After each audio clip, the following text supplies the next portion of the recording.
오늘은 고린도전서 10장 23절부터 11장 1절의 말씀을 가지고 하나님의 영광을 위하여라는 제목을 가지고 함께 말씀을 나누도록 하겠습니다. 이 오늘 본문의 내용은요, 8장, 9장, 10장 전체의 결론입니다. 8장에 무슨 내용이 나오냐면 고린도 교회가 사도 바울에게 질문한 내용에 답변을 주는 내용입니다. 무엇을 질문했냐면 재물에 대한 문제였습니다. 이 재물에 대한 음식을 먹어야 됩니까? 먹지 말아야 됩니까? 라고 질문했습니다. 그러니까 오늘날로 말하면 제사 드린 음식을 먹어야 됩니까? 먹지 말아야 됩니까? 우리는 그것뿐만 아니라요, 우리의 삶에 해야 됩니까? 말아야 됩니까를 성경 속에서 찾으려고 하는 사람들이 참 많습니까? 결혼 문제도 결혼해야 됩니까? 말아야 됩니까? 또 직업도 이 직장 가야 됩니까? 말아야 됩니까? 또 무엇을 해도 이거 행동을 해야 합니까? 말아야 됩니까? 모든 게 성경에 다 기록되어 있다면 하늘을 두루마리 삼아서 글을 쓰더라도요, 다 부족할 겁니다. 성경은 우리에게 일거수일투족을 지시하거나 가르쳐 주지 않습니다. 그런데 분명한 흐름이 있습니다. 분명한 핵심이 있습니다. 무엇을 하지 말라고 하는 것은 왜 하지 말라고 하는 거구나. 무엇을 하라고 하는 것은 왜 해야 되는 것이구나 하는 그 핵심적인 내용을 성경은 담고 있습니다. 그런데 그 핵심적인 내용을 생각하지 않고요, 무조건 해야 됩니까? 말아야 됩니까?로 물으면 하지 마 하고 답을 줘도요, 그 다음에 또 다른 행동에 또 답을 넣습니다. 성경은 우리에게 무엇을 가르쳐 주냐면요, 하나님의 마음을 가르쳐 주는 내용입니다. 하나님이 무엇을 기뻐하시고 무엇을 싫어하시고 미워하시는가, 그것만 깨달으면 우리가 어떤 삶을 살든지요, 하나님 앞에 우리의 마음을 맞출 수 있습니다. 그런데 우리 인간은 내 중심의 삶을 살다 보니까요, 하나님을 잊어버리고 살기 때문에 결국 내 삶 가운데 이걸 어떻게 해야 되지 답을 얻기가 참 어렵다 그 말입니다. 오늘 이 8장 9장 10절의 결론적인 이 부분, 한마디로 말하면 하나님의 영광을 위해서 살라 그 말입니다. 아주 쉽죠? 그런데 이 영광이라는 걸 잘못 이해하는 경우도 참 많습니다. 그래서 오늘 이 성경 본문을 통해서 하나님의 영광을 위해서 한다는 게 뭔가, 또 어떻게 하는 것이 하나님께 영광이 되는가, 그 답을 얻는 시간 되기를 축복합니다. 사도 바울은 이 고린도 교회의 우상 제물에 대해서 먹어라 먹지 말라고 말하지 않았습니다. 나는 먹을 수도 있고 먹지 않을 수도 있다고 대답하면서요, 그러나 이것이 하나님의 영광이 되지 않는다면 나는 평생 먹지 않겠다 그렇게 말했습니다. 그러니까 음식에 대한, 재물에 대한 문제가 아니라 내가 하나님 앞에 서 있는 모습으로 어떻게 사는 것에 대한 분명한 답을 고린도 교회에게 했습니다. 그러면서 이제 전체의 답을 뭐라고 말하냐면, 먼저 23절을 한번 보도록 하겠습니다. 모든 것이 가하나 모든 것이 유익한 것이 아니요 모든 것이 가하나 모든 것이 덕을 세우는 것이 아니니. 모든 것이라는 것은 모든 행동입니다. 내가 할 수 있는 모든 것입니다. 먹고 자고 또 내가 무슨 행동을 하고 무엇을 하든 내가 할 수 있는 모든 것입니다. 그러나 그 모든 행동이 내 자신에게 유익이 되는 행동은 국한되어 있습니다. 예를 들어서 내 몸에 해로운 걸 내가 먹을 수 있습니다. 그런데 먹으면 내 몸을 상하게 합니다. 나는 자유의지를 가지고 얼마든지 행할 수 있습니다. 그러나 그 행동은 내게 해가 된다 그 말이죠. 그러니까 모든 것이 유하나 할 수 있으나 그것이 나에게 유익이 되는 것은 아니다 그거죠. 그 다음에 모든 것을 할 수 있으나 그것이 다른 사람에게 덕이 되는 것은 아니다. 다른 사람을 유익하게 하는 건 아니다 그 말이죠. 내가 갖고 싶은 거 있다고 다른 사람 걸 빼앗았습니다. 그러면 내겐 유익이 될지 모르지만 상대에게는 해가 되는 것이죠. 이런 행동들이 세상에 굉장히 많습니다. 그러니까 이 23절의 내용은요, 우리의 모든 행동이 내게 유익되는 것도 아니고 또한 남에게 유익되는 것도 아니라 그 말이죠. 그러니까 무엇을 말하고자 하냐면요, 행동에 대한 분명한 조심성이 있어야 된다 그 말입니다. 그러니까 기준은 뭐냐면 이 행동이 내게도 유익될 뿐만 아니라 먼저 남에게 유익되는가, 궁극적으로 하나님께 영광이 되는가를 생각해 보라 그 말입니다. 그러면서 24절에 누구든지 자기의 유익을 구하지 말고 남의 유익을 구하라. 누구든지라고 말했습니다. 기준이 뭐냐면 내 유익이 아니라 다른 사람을 좀 생각해라. 다른 사람의 유익이 되는가 안 되는가를 생각해라 그 말이죠. 우리 그리스도인들의 사고의 이 구조가 어떻게 되었냐면요, 내 중심이 아니라 하나님 중심이 돼야 되고요. 내 중심이 아니라 하나님의 기쁜 일의 중심이 돼야 됩니다. 그래서 남에게 초점을 맞추는 것은 하나님이 그것을 기뻐하는 것입니다. 우리가 한 예로 자녀를 여러 개 두고 있다면 부모가 자녀에게 쟤는 참 착해, 쟤는 참 사랑스러워, 쟤는 참 엄마의 마음을 알아. 만약에 그런 자녀가 있다면 어떤 자녀일까요? 자기 동생을 잘 돌보고 양보할 줄 알고 그 다음에 자기보다도 다른 형제를 더 위할 줄 아는 그런 형제가 있다면 부모 마음에 어떻게 될까요? 말은 안 할지라도 쟤는 참 성숙하구나, 쟤는 참 내가 믿을만하구나, 쟤는 내가 참 든든하구나, 그런 마음이 들지 않겠습니까? 하나님의 자인 그리스도인 우리가 이 세상의 모든 사람들 가운데 빛과 소금으로 산다는 게 그겁니다. 남의 유익을 추구하며 살면 하나님이 기뻐하십니다. 창조주 하나님이요. 왜 그러실까요? 세상에 모래알같이 많은 사람들 가운데 하나님이 택한 받은 백성이 하나님의 영광을 추구하며 사는 것이기 때문에 그렇습니다. 그래서 우리가 그리스도인이 된다는 것은 내가 하나님 앞에 얽매이는 삶을 사는 것입니다. 나는 스스로 종되었노라, 사도 바울이 그랬지 않습니까? 누가 종되고 싶겠습니까? 그런데 사도 바울은 종이 되는 것이 하나님의 기쁨이 될 뿐만 아니라 내가 하나님 앞에 얽매여 사는 것이 하나님 앞에 영광이 되기 때문에 그렇습니다. 그 삶의 행위는 뭐냐면 나를 유익하게 하는 것이 아니라 다른 사람을 유익하게 하는 것이다, 그 말이죠. 쉽지 않죠? 그 다음에 25절입니다. 무릇 시장에서 파는 것을 양심을 위하여 묻지 말고 먹으라. 이 당시의 재물은 모두 시장에서 다 나와서 팔았습니다. 그러니까 시장에 있는 이 육류는 다 재물에서 나온 것이라 그렇게 봐도 과언이 아니라 그 말이죠. 그러면 이 믿는 사람들이 시장에 가서 육류를 살 수가 없습니다. 먹을 수가 없습니다. 그런데 우리가 이게 재물인가 이게 재물이 아닌가 그걸 구별하는 게 힘쓰는 게 아니라요. 그냥 내가 그 육류가 필요하면 먹는 겁니다. 사서 먹는 겁니다. 그런 기준입니다. 자유함이죠. 근데 우리는 때로는 그런 시야로 보지 않습니다. 저 사람이 나를 해를 입힐 게 아닌가? 저게 내게 손해가 되지 않을까? 저렇게 하면 저가 하나님이 기뻐하지 않을까? 이렇게 자꾸만 무엇을 생각하냐면요. 내 관점에서 생각한다, 그 말이죠. 이 사도 바울이 무엇을 얘기하냐면 시장에서 파는 것, 보편적인 것에 대해서 너희가 그렇게 얽매이지 말라, 그 말이죠. 하나님의 택함 받은 백성으로서 자유를 누리며 살아라, 그 말이죠. 그러니까 무엇이든지 먹을 수 있고 무엇이든지 사서 내가 취할 수 있다, 그 말이죠. 그 자유함이 있는데 그게 다가 아니라 그 말이죠. 그래서 양심을 위하여 묻지 말고 먹으랍니다. 양심은 누구의 양심이냐면 내 양심이 아닙니다. 우리 그것도 내가 양심 고백할게, 내가 양심으로 말할게 그러면 항상 내 기준으로 말하잖아요. 성경의 양심은 내 기준이 아닙니다. 다른 사람의 기준을 가지고 말하는 것입니다. 26절에 볼게요. 이는 땅과 거기 충만한 것이 주의 것임이라. 시장에서 파는 것도 세상에서 취한 것도 세상의 모든 만물은 하나님으로부터 나왔다, 그 말이죠. 하나님이 주신 것입니다. 거기에 더러워서 하나님이 주시지 않고 깨끗해서 하나님이 주신 것이 아니라 세상의 모든 것들은 하나님께서 다 우리에게 주신 것입니다. 근데 더러워진 것입니다. 그래서 우리가 그 더러워진 것에 대해 구별하는 구별의식을 갖고 사는 것이지 그 구별 기준은요, 우리가 아니라 하나님입니다. 그러니까 우리가 믿음 안에서 양심을 가지고 세상 가운데 살 때 불편 없이 살 수 있는 것입니다. 그런데 중요한 것은요, 땅에 있는 모든 것이 하나님이 만드신 것이다. 그 기준입니다. 그러면서 27절에 이렇게 말합니다. 불신자 중에 누가 너희를 청할 때에 너희가 가고자 하거든 너희 앞에 차려놓은 것을 무엇이든지 양심을 위하여 묻지 말고 먹으라. 내가 산 물건이 아니라 이제 어떤 사람이 불신자, 믿지 않는 사람이 자신을 초청한 겁니다. 그래서 우리 집에 와서 식사할까요? 내가 한번 점심을 사겠습니다. 뭐 예를 들어서요. 그래서 다른 사람을 이제 대접하려고 자신의 집에 초대한 겁니다. 그럼 믿는 사람이 그 집에 갔습니다. 그러면 음식을 차려놨는데 이거 재물의 음식이에요? 이거 물을 필요가 없습니다. 그 사람이 나를 접대하기 위해서 좋은 마음으로 음식을 차려놓은 거니까 기쁨으로 먹으라, 그 말이죠. 물을 필요가 없다, 그 말입니다. 자유로운 것이죠.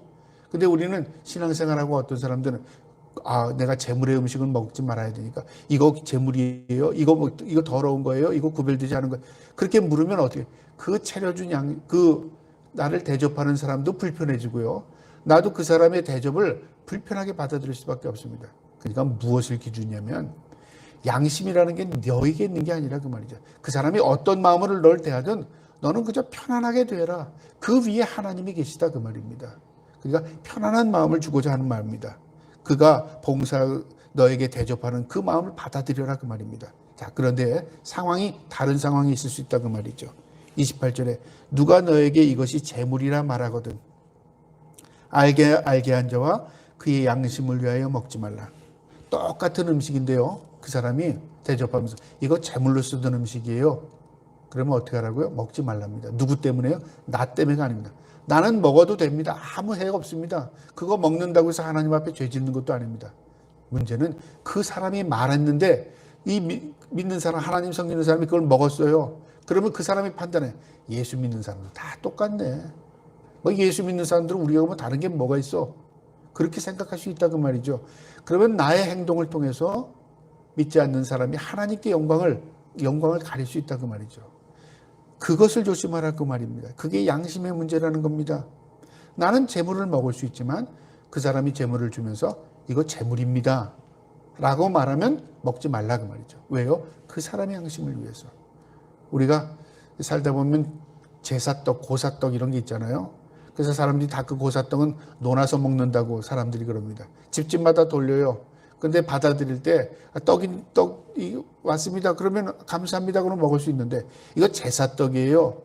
만약에 그랬다면 어떻게 할까요? 제사떡 그 사람이 안 보는 사람한테 제사떡이에요? 예, 그러고서 그 사람이 갔어요. 노는 거예요. 먹을 수 있습니다. 그런데 만약에 이 사람 제사떡이에 해놓고 그 사람이 보고 있다. 먹지 말아야 됩니다. 참 아주 단순한 건데 왜 그럴까요? 성경이 그걸 얘기해줘요. 그 사람 때문에 그렇다 그 말이죠. 그 사람의 양심을 위해서 먹지 말라는 겁니다. 그 사람이 실족할까 봐. 29절입니다. 내가 말한 양심은 너희 것이 아니요 남의 것이니 어찌하여 내 자유가 남의 양심으로 말미암아 판단을 받으리요. 양심의 문제는 내가 아니라 상대방이라 그 말이죠. 그 사람의 양심에 찔려서 거북스러우면 결국 어떻게 돼요? 내게 해가 있는 게 아니라 그 사람의 해가 있어요. 판단을 그 사람이 한다 그 말이죠. 그러면 어떤 결과를 갖게 됩니까? 내 자유로운 행동이 그 사람에게 걸림돌이 될 수 있다 그 말이죠. 그래서 조심하는 겁니다. 우리 그리스도인들이 우리는 모두 예수 그리스도 안에서 참된 자유를 누린 사람입니다. 무엇을 행동한다고 해서 그게 죄가 되고 죄지 않게 되고 그런 거 아닙니다. 우리가 하나님 앞에요 살아가는 인생들은 모두 하나님께서 우리를 구속하셔서 하나님의 백성 삼으셨습니다. 그래서 자유로운 삶을 살아요. 그런데 중요한 것은요, 세상 사람들이 하나님의 백성을 판단한다 그 말이죠. 우리가 그 판단 안에 자유로운 게 아닙니다. 저 사람이 나를 욕할 때는 나 혼자 욕먹는 게 아닙니다. 누구를 욕하고 있죠? 예수를 믿는 저 사람이 저 정도 행동을 하니까 예수 믿는 거 다 별거 아니라고 생각할 수 있다 그 말이죠. 그러면 나의 행동을 통해서 하나님의 영광이 가릴 수 있다 그 말이죠. 그거 조심하라 그 말입니다. 사도 바울은 자신도 그렇게 살았지만요, 이 고린도 교회의 질문에 대해서 최종적으로 말하는 겁니다. 너희가 먹든 먹지 않든 너희의 자유의 부분이다. 내가 너에게 먹지 말라 먹어라 그렇게 할 것도 아니고, 나도 내가 자유를 가지고 내가 너희가 해가 된다면 나는 평생 고기를 먹지 않을 수도 있고 나는 그렇게 살 수 있는 사람이다. 그런데 중요한 것은 사람과의 관계에서의 문제가 아니라 하나님과의 관계 속에서 그들이 나의 행동을 통해서 하나님께 영광을 가린다면 그것이 죄가 될 수 있다 그 말입니다. 30절입니다. 만일 내가 감사함으로 참여하면 어찌하여 내가 감사하는 것에 대하여 비방을 받으리요. 감사한다는 건 뭘까요? 상대의 대접에 대해서 감사하는 마음으로 받아들이는 겁니다. 그러면 어떻게 될까요? 그 사람도 기쁨이 있고 나도 그 사람을 대접하게 되는 것이죠. 그런데 그 사람의 행동에 대해서 나를 시험하는 행동이 있다면 내가 그 시험에 넘어가지 않기 위해서는 그 사람께서 내가 시험거리를 제공하지 않아야 되는 것입니다. 그래야 하나님께도 영광이 될 뿐만 아니라 내가 아닌 그 사람에게도 덕이 되는 것입니다. 그래서 그리스도인들은 조심스럽게 세상을 살아야 할 필요가 있는 게 뭐냐면 분별력이라는 게 그겁니다. 분별력은요, 판단하고는 다릅니다. 내가 판단해서 이게 맞고 저게 맞고 내가 기준이야. 분별력은 하나님의 말씀의 기준에서 분별하는 것입니다. 이게 하나님이 기뻐하는 게 아니구나. 이게 하나님이 기뻐하는 것이구나. 그런 의식을 가지고 있는 분별력. 하나님이 그것을 기뻐하신다 그 말입니다. 또 성령이 우리에게 분별할 수 있는 능력을 허락하십니다. 그래서 우리가 알지 못할 때요 성령님께 기도하고 간구하면 성령님께서 우리에게 깨달음을 허락하십니다. 그래서 성령님은 우리 도우시는 영이라 그렇게 말합니다. 도우신답니다. 무엇을 모든 삶에서 판단하는 것뿐만 아니라 생각하는 것, 내가 듣는 것, 내가 말하는 것 모든 것을 도와줄 수 있는 분이 성령 하나님이십니다. 그래서 그분에게 우리가 간구하는 것입니다. 31절에요. 그런즉 위에 있는 모든 부분의 결론입니다. 너희가 먹든지 마시든지 무엇을 하든지 하나님의 영광을 위하여 하라. 영광을 위해서 하랍니다. 이 하나님의 영광을 위하여 우리 그리스도인들은 이 말을 수십 번, 수백 번, 수천 번 들었습니다. 이 필립스라는 사람이 있는데 미국의 필립스라는 사람이 있었는데요. 이 사람이 이 고린도전서 10장 31절의 말씀을 가지고요. 그 사람이 크게 감동을 받았어요. 교육학자였는데요. 그래서 고등학교를 개설했는데 필립스 고등학교입니다. 미국의 아주 유명한 고등학교입니다. 그냥 유명하다. 애들이 공부 잘하고 좋은 대학 간다. 그런 유명한 게 아니라요. 어떤 아이들이 이 고등학교에 들어오면 인품이 바뀌어요. 생각이 바뀌어요. 사고가 바뀌고 그들의 삶이 변화되는 놀라운 학교입니다. 필립스 아카데미요. 이 학교에서 재벌도 굉장히 많이 나왔고요. 이 학교에서 정치가도 많이 나왔고 미국을 움직이는 위대한 인물들이 이 필립스 아카데미에서 굉장히 많이 나왔습니다. 그런데 이 학교의 교훈이 뭐냐면 하나님의 영광을 위하여입니다. 하나님의 영광을 위하여. 하나님의 영광에 초점을 맞추고 아이들을 교육했더니 아이들의 삶이 완전히 달라진 겁니다.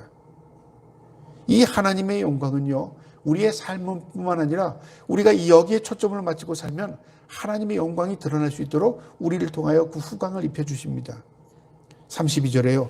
유대인이나 헬라인이나 하나님의 교회나 거치는 자가 되지 말고, 유대인, 헬라인, 우리나 이방인이나 그 말이죠. 택함받은 백성이나 택함받지 않은 백성이나 그거고요. 교회나 하나님의 섬기는 구원받은 백성의 모임이나 어디든지 거치는 자가 되지 말라. 거치는 자가 뭘까요? 걸림돌이 되지 말라. 남의 시험거리가 되지 말라. 남을 실족시키는 그런 사람 되지 말라 그 말입니다. 왜요? 이것이 하나님의 영광이 되기 때문에 그렇습니다. 그 다음에 33절에 나와 같이 모든 일에 모든 사람을 기쁘게 하여 자신의 유익을 구하지 아니하고 많은 사람의 유익을 구하여 그들로 구원을 받게 하라. 아주 중요한 말인데요. 모든 일에 모든 사람을 기쁘게 하랍니다. 내가 어떤 일을 하든지 이 행동, 이 일이 모든 사람에게 기쁨이 되고 모든 사람에게 유익이 될 때 하나님의 영광이 되는 것입니다. 그래서 많은 사람이 나의 삶을 통해서 예수 그리스도의 구원을 만나게 되는 것입니다. 그러니까 전도는요, 예수 믿으세요 그렇게 안 해도 내 삶을 보고 사람들이 나도 저 사람처럼 예수 믿어야 되겠구나. 나도 저 사람처럼 예수 믿고 하나님의 은혜를 경험해야 되겠구나. 그걸 깨닫게 한다 그 말이죠. 그런데 우리의 삶이요, 나만 잘 되려고 이기적인 삶으로 살아가다 보면 내가 입을 벌려 아무리 예수 믿으라고 해도 그 사람의 속마음에 당신이나 잘 믿으세요 그런 말을 들을 수밖에 없는 것이다 그 말이죠.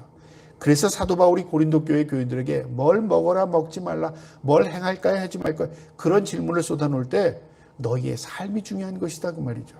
안 믿는 고린도 교회 사람들이 너희 모습을 볼 때 예수 믿고 싶은 마음이 들어야 된다 그 말입니다. 그래야 너희를 통해서 구원의 역사가 나타난다 그 말이죠. 그러니까 어떤 마음을 가지고 살아야 돼요? 나의 행동이 다른 사람의 양심에 걸림돌이 된다면 그거 다 통제하고 절제해라 그 말입니다. 11장 1절입니다. 내가 그리스도를 본받은 자가 된 것 같이 너희도 나를 본받는 자더라. 내가 원래부터 이런 사람이 아니었으나 내가 예수님을 만나고 내가 변화된 것처럼 너희도 예수 그리스도를 닮아가고 예수 그리스도 안에서 변화된 자가 되기를 원한다 그 말입니다. 이게 사도 바울이 고린도 교회에 주고자 하는 핵심적인 말이었습니다. 하나님의 영광을 위해 살라. 오늘 이 말씀에서 우리에게 중요한 교훈이 있는데요. 성도가 추구해야 할 인생의 근본 목적이 뭐냐? 하나님의 영광입니다. 인생의 목적입니다. 왜 살아? 하나님의 영광을 위해서. 뭐 때문에 그 직업을 가졌어? 하나님의 영광을 위해서. 너 왜 그렇게 되려고 그래? 하나님의 영광을 위해서. 굉장히 쉬운 것 같지만 깊이 생각해 보면 굉장히 어렵습니다. 내 삶이 아닌 내가 무엇을 통해서 그냥 하나님께 뭐 하나 사드리듯이 아니면 내가 가지고 있는 뭐 일부 가운데 뭘 통해서 하나님의 영광을 드린다면 나와 관계가 없을 수 있습니다. 근데 하나님의 영광은 내가 배제된 곳엔 하나님의 영광이 없습니다. 내가 아닌 영광은 내가 배제되고 하나님께 영광을 드릴 수 있는 방법이 없습니다. 하나님은 나를 통해서 영광 받기 원하시기 때문에 그렇습니다. 그래서 영광이라는 것은 어떤 의미를 가지고 있냐면요. 이 히브리어로 카보드라는 말인데 헬라어로는 독사입니다. 우리말로는 좀 흉하잖아요. 헬라어로 독사입니다. 독사. 이 단어의 뜻이 뭐냐면요. 영광을 위하여, 이 말은 빛나게 하다 그 말이죠. 드러납니다. 빛은 감출 수 없습니다. 드러납니다.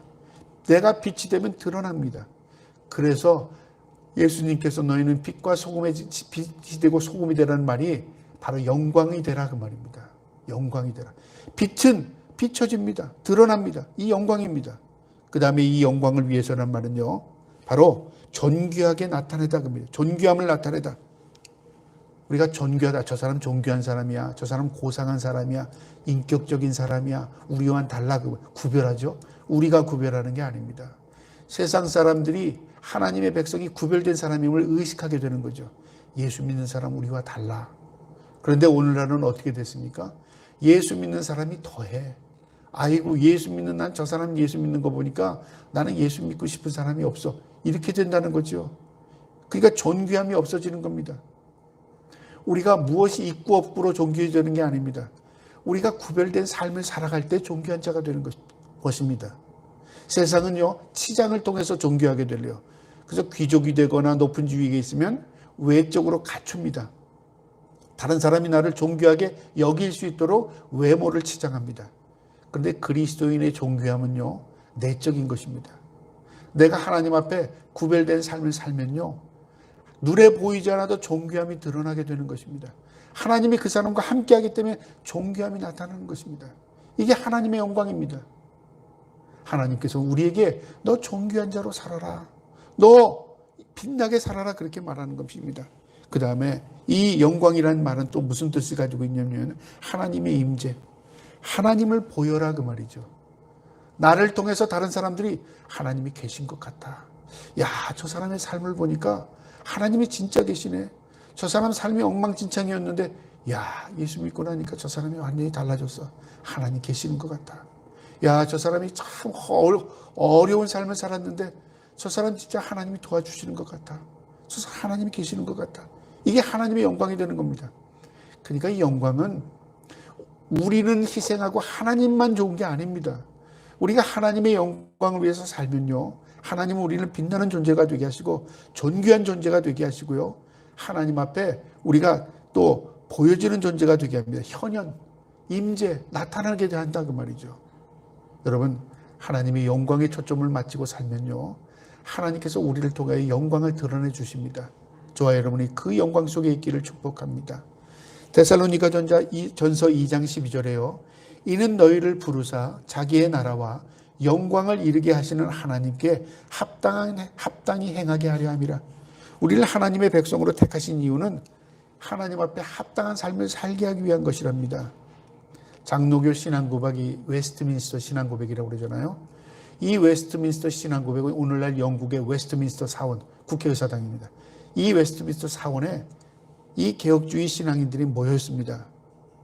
종교 신앙의 학자들, 위한 사람들이 모여서 우리가 하나님 앞에 우리가 인생을 살아갈 때 목적이 무엇인가를 우리가 명확하게 하자. 명확한 삶을 살기 위해서 그들이 머리를 맞대고 한 것이 첫 번째입니다. 웨스트민스터 신앙고백 첫 번째, 우리가 잘하는 겁니다. 뭐죠? 인생의 목적은 하나님의 영광입니다. 그와 함께 영원히 즐거워하고 기뻐하는 것입니다. 하나님과 함께 사는 것, 그리고 하나님의 영광입니다. 이것이 우리 그리스도인들이 머리를 맞다고 생각한 것 첫 번째입니다. 이게 우리 인생의 목적이구나. 저와 여러분이 그 인생의 목적대로 살 수 있기를 주님의 이름으로 축복합니다. 그 다음에 오늘 이 본문에서 나오는 32절에요. 유대인이나 헬라인이나 그렇죠. 어떤 사람에게든지 심지어는 그리스도인들이 모이는 교회에서도 거치는 자가 되지 말라 그 말이죠. 걸림돌이 되지 말라. 남의 시험거리가 되지 말라. 남의 웃음거리 되지 말라 그 말이죠. 여러분, 우리가 예수를 믿는 사람 가운데 오늘날 세상 사람들이 예수를 믿고 싶지 아니하는 이유 가운데는요, 이처럼 예수 믿는 사람들은 걸림돌이 많은 겁니다. 난 그 사람 생각하니까 예수 믿고 싶다가도 믿지 않고 싶어. 또 심지어는 예수를 믿다가 교회 안 나오는 사람들 가운데는 일부가요, 나는 그 사람 보고 이제 교회 갈 마음이 없어. 그래서 한국 교회가 지금 이 몸살을 앓고 있는 이유가 뭐냐면요, 가나안 교회 교인들이 많아졌답니다. 거꾸로 안 나가 교회죠. 안 나가 교인들. 왜 교회를 안 나가는데 교인이라고 말해요? 내가 하나님을 믿고 싶다 그 말이죠. 내가 하나님을 인정한다 그 말입니다. 그런데 교회 안에 있는 사람 때문에 내가 못 나가겠다 그 말이죠. 왜 이런 형편이 되어졌을까요? 이게 우리의 개인의 잘못 때문에 뿐만 아니라 우리가 하나님 앞에 온전한 믿음으로 살지 못해서 그런 것입니다. 시편 15편 1절부터 3절에 이런 말씀이 있습니다. 시편 15장입니다. 여호와여, 주의 장막에 유할 자 누구 오며 주의 성산에 거할 자 누구 오니까? 정직하게 행하며 공의를 일삼으며 그 마음의 진심으로 말하며 그 혀로 참소치 아니하며 그 벗에게 행악지 아니하며 그 이웃을 회방치 아니하며. 한마디로 말하면 정직하고 공의롭고 진실하고 선하게 사는 사람, 그 사람을 하나님이 기뻐하시고 하나님의 장막 천국에 임하는다 그 말이죠. 우리가 오늘날 그리스도인들이 많아진 이유는 우리가 예수 믿으면 천국 가요, 그게 우리에게 큰 일목을 했습니다. 그래서 천국 가고 싶은 사람은 다 교회 나오고 예수 믿었습니다. 그런데 잊어버린 게 있어요. 퇴색된 게 있어요. 그리스도인들은 이렇게 살아야 된다는 것을 가르치질 않았어요. 아니, 가르친 게 아니라 그런 말 듣고 싶은 거 아니죠. 안 듣고 싶죠. 그러니까 교회에서 정직해야 합니다. 공의를 일삼아야 합니다. 진실해야 합니다. 의로워야 합니다. 선해야 합니다. 그건 도덕책에나 나오는 얘기지 듣고 싶지 않아요. 구원받는 것, 내가 잘 되는 것, 내가 좋은 곳에 가는 것, 거기에 초점 맞아요. 그런데 성경은 뭘 말해주냐면 이렇게 하는 길이 좋은 길로 가는 것이다 그 말이죠. 길은 가르쳐주지 않고요, 방향만 제시하고 있어요. 저쪽으로 가면 천국이 있어요. 그러니까 무조건 내가 가는 쪽이 그쪽인 걸 연결되는 줄 알죠. 길은 어디냐면요, 길이 방향을 가르쳐줬습니다. 예수님이 가르쳐준 방향입니다. 길이 협착하답니다. 넓은 길로 가지 말고 좁은 길로 가랍니다. 세상에 많은 사람들이 넓은 길로 간답니다. 왜 그럴까요? 저 사람도 가고 나도 가고 모두가 가니까 그 길이 맞는 길이라고 생각하죠. 그런데 길을 가르쳐줬어요. 좁은 길이랍니다. 남이 잘 가지 않는답니다. 남들이 그 삶을 잘 살려고 하지 않는답니다. 그리고 그 길이 좀 좋아 보이질 않는 거예요. 불편해 보이는 거예요. 그런데 그 길이 생명의 길이랍니다. 분명히 주님이 우리에게 가르쳐줬어요. 많은 사람들이 가는 곳이고 기웃거리고 모든 사람이 여기 있다고 하는 곳에 가지 말라고 말이죠. 왜? 좁은 길의 생명의 길이랍니다. 그래서 우리 주님의 말씀은 답을 주셨지만 우리가 그 답대로 살고 싶지 않은 거죠. 왜요? 내 생각이 맞는다고 생각하는 것입니다. 저와 여러분이 세상 사람들에게 교회에 거치는 자가 아니라 우리가 남에게 덕을 끼치고 유익을 끼치는 하나님의 백성들로 살아갈 수 있기를 주님의 이름으로 축복합니다. 마지막으로 오늘 본문 하나님의 영광이란 말은요, 모든 사람에게 기쁨과 유익을 주는 그리스도인이 되어야 한다는 것입니다. 여기 33절에 나와 같이 모든 일에 모든 사람을 기쁘게 하여 자신의 유익을 구하지 아니하고 많은 사람의 유익을 구하여 그들로 구하라. 이 기쁨과 유익이라는 말이 뭘까요? 여러분, 세상 사람들에게 가장 유익을 주고 가장 기뻐할 수 있는 게 뭘까요? 여러 가지 기쁨을 줄 수 있죠. 그 사람이 좋은 거 사주는 것, 그 사람이 좋은 거 대해주는 것, 그 사람이 원하는 대로 해주는 것, 좋은 일입니다. 뿐만 아니라 그 사람은 몰라도 내가 좋은 것 줘서 난 그때는 몰랐는데 지금 보니까 그거 참 좋은 거던데요. 나는 과거에는 몰랐는데 선생님이 이야기한 게 내게 참 유익이 됐어요. 좋은 겁니다. 영원히 좋은 게 뭘까요? 말 안 해도 천국 가는 거겠죠. 내가 이 세상에서 살았는데 영원한지 몰랐어요. 세상이. 영원한 세상, 내가 천국에 들어온 것, 그분 때문에 내가 여길 들어왔습니다. 내가 그분을 만나 예수님의 은혜로 내가 구원받았습니다. 영원한 겁니다. 그를 가장 기쁘게 할 수 있는 것이고 그에게 가장 유익하게 하는 게 뭘까요? 바로 천국을 소개하는 것입니다. 그래서 많은 사람의 유익을 구하여 그들로 구원을 받게 하라고 합니다. 유익 중에 가장 큰 유익이 구원입니다. 구원. 그도 내가 구원할 수는 없습니다. 그러나 구원의 길을 제시하고 내 삶을 통해서 그들이 구원받는다면 하나님께서 우리를 칭찬하실 겁니다. 그게 생명의 열매라고 말합니다. 누가복음 6장 38절에요. 섬김이란 말을 이렇게 말합니다. 주라 그리하면 너에게 줄 것이요 곧 후이되어 누르고 흔들어 넘치도록 너에게 안겨주리라. 너희의 헤아리는 그 헤아림으로 너희도 헤아림을 도로 받을 것입니다. 주랍니다. 누가 주신다고요? 하나님이 주신답니다. 너희가 베풀라 하나님이 헤아리신답니다. 세서 너희에게 갚아주신답니다. 우리는 그것을 이 땅에 국한해서 자꾸만 생각해요. 마치 어린아이가 엄마가 해서 너 그거 줘. 동생에게 줘. 그랬을 때는 무슨 생각을 했어요? 내가 줄게. 그런 전제가 되어 있는 겁니다. 너 필요한 거 알아. 동생들 너나 줘. 그 말이죠. 근데 하나님 우리에게 최고를 주셔요. 고린도전서 13장 5절에 우리가 가장 사랑에 대해서 알고 있는 단어입니다. 사랑은 자기 유익을 구하지 않는 것이랍니다. 다른 사람을 위해 희생하는 것, 섬기는 것이 희생이랍니다. 사랑이랍니다. 그래서 원천적인 사랑, 근본적인 사랑이 우리 부모들에게 있는 겁니다. 부모의 사랑이 그 자식을 먹여 살리는 겁니다. 부모의 사랑을 통해서 인류가 보존되는 것입니다. 사탄은요, 그 사랑을 어떻게든 끊어버립니다. 그래서 마지막의 형상 가운데 어떤 형상이 있냐면요, 부모가 자식을 미워하고요, 자식이 부모를 공격합니다. 그 집안 식구가 뭐가 되죠? 원수가 되느니라 그 말이죠. 우리는 네가 잘하면 내가 잘할게. 그것은 이미 말려드는 것입니다. 사탄은 그렇게 얘기합니다. 네가 하는 대로 해줘. 하나님의 말씀은 그게 아닙니다. 사랑은 뭐라고 말하죠? 네 유익을 구하는 게 아니랍니다. 자기 유익을 구하지 않는 것이랍니다. 우리가 나를 희생하고 내가 섬기고 내가 무너지고 내가 녹아질 때 그 사랑은 지금 나타나지 않아도요, 반드시 열매를 맺게 되는 것입니다. 그 사랑의 결정체가 예수 그리스도십니다. 예수님을 다 버리고 도망갈 제자들을 알았지만 주님은 자신의 몸을 내어주셨습니다. 그리고 그 제자들이 그것을 깨닫게 하셨고 인류가 그 예수님의 희생을 통해서 구원받게 하신 것입니다.